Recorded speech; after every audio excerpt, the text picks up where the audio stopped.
Hi everyone, welcome back.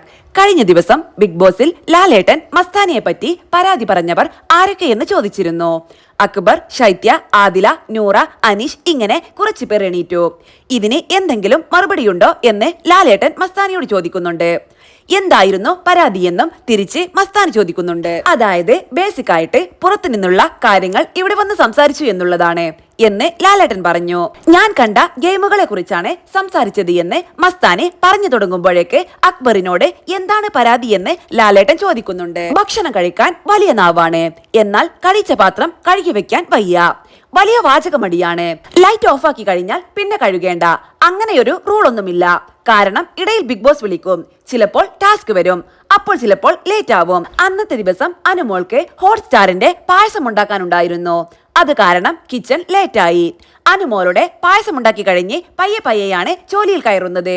അതെല്ലാം കഴിഞ്ഞു ഇതെല്ലാം ചെയ്തു വരുമ്പോൾ മനുഷ്യന്മാരല്ലേ ലാലേട്ട, ഇത് മുന്നേയും ലേറ്റ് ആയിട്ടുണ്ട്, അപ്പോഴും നമ്മൾ കഴുകിയിട്ടുണ്ട്. എന്നിട്ട് മസ്താനി പറയുന്നത് ലേറ്റ് പോയിട്ടാണ് മസ്താനി ഫുഡ് കഴിച്ചത് എന്ന് പറഞ്ഞപ്പോഴേക്കും ലാലേട്ടൻ പറയുന്നുണ്ട്, ഞാനൊരു സിനിമയിൽ പറഞ്ഞ ഒരു ഡയലോഗ് മസ്താനി പറയുന്നത് കേട്ടു. ഇവറ്റകളുടെ കരച്ചിൽ കേൾക്കാൻ എന്തൊരു രസമാണ്. അങ്ങനെ പറഞ്ഞോ എന്ന് ലാലേട്ടൻ ചോദിക്കുന്നുണ്ട്. പറഞ്ഞു എന്ന് മസ്താനി പറയുന്നുണ്ട്.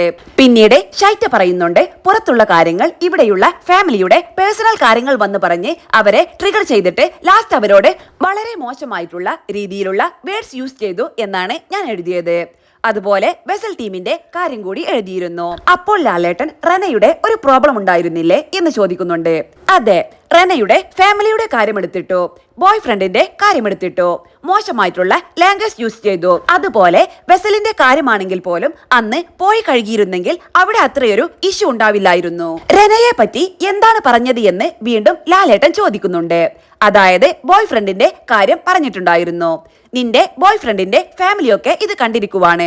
അതുപോലെ അറബി കല്യാണത്തെ കുറിച്ച് പറഞ്ഞിട്ടുണ്ടായിരുന്നു. ശേഷം ലാലേട്ടൻ ചോദിക്കുന്നുണ്ട്, എന്താണ് മസ്താനി ഇതൊക്കെ? നമ്മൾ എല്ലാം വന്ന് കണ്ട് മനസ്സിലാക്കുന്നതിന് മുൻപ് ഇങ്ങനെയാണോ പെരുമാറേണ്ടത്? അതായത് പുറത്തെ കാര്യങ്ങൾ ഇവിടെ പറയരുത് എന്ന് വാണിംഗ് തന്നിട്ടും എത്ര പ്രാവശ്യം ബിഗ് ബോസ് നേരിട്ട് പറഞ്ഞു? 3 പ്രാവശ്യത്തിൽ കൂടുതൽ പറഞ്ഞുവെന്നാണ് ഞാൻ മനസ്സിലാക്കുന്നത്. ലാലേട്ടനോട് പോലും അവൾക്കൊരു പുച്ഛം പോലെ അല്ലേ? മസ്താനിയെ കുറിച്ച് പരാതി പറയാത്തവർ ഉണ്ടോ എന്ന് ചോദിക്കണം. ആരും തന്നെ ഉണ്ടാവില്ല, എല്ലാവർക്കും പരാതിയാണ്.